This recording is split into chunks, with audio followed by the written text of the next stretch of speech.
because I know you and I have chatted in the past about your research on psychological safety, but especially employee voice as a subset of that. Do you mind just kind of introducing those concepts to our audience if they're not familiar? And then maybe talk about some of your interesting research that you've either done in academia or in practice Sure. using that work. For, let's see, almost 20 years now, I've studied this concept that I call employee voice. In short, it's what leads employees to speak up in organizations.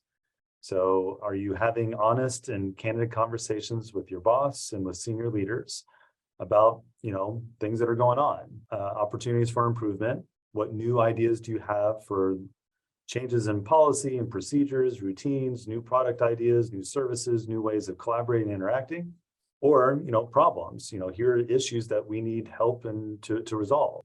Part of my research is, kind of on the employee side. So their psychology, how they make sense for how safe it is to speak up and whether it's worthwhile to do so. The other part of my research is, the other side of that coin. So how managers respond to and kind of receive that feedback. What do they do with it?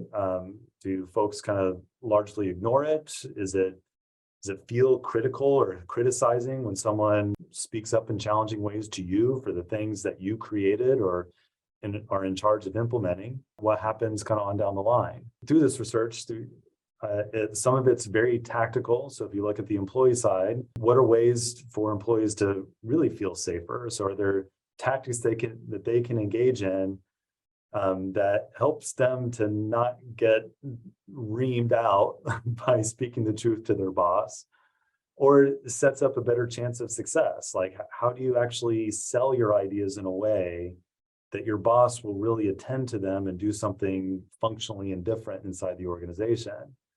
And then the other part is, as an organization, are there policies that you can set up? Are there structures for how you solicit voice that enables your people to feel heard and for you to actually take advantage of some of the insights that they have to better your organization in some way? Well, the way I've kind of distilled it down myself, Ethan, and you can feel free to take issue with this, but I love this framework of seeing, like, if you wanted to know if your employees felt psychologically safe, the key indicator for me is, do they feel like they could speak up if they disagree about something? Right. That to me seems like the simplest way of putting it. And so I've cited your work a few times in a few of my articles, but I believe, haven't you done some of this research in industry as well to see like the efficacy of it for organizations?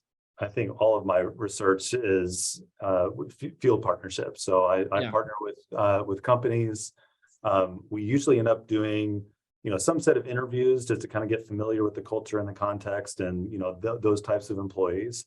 And then we pair that with a number of surveys that go out to kind of capture different behaviors as it relates to voice or different kind of nuances there.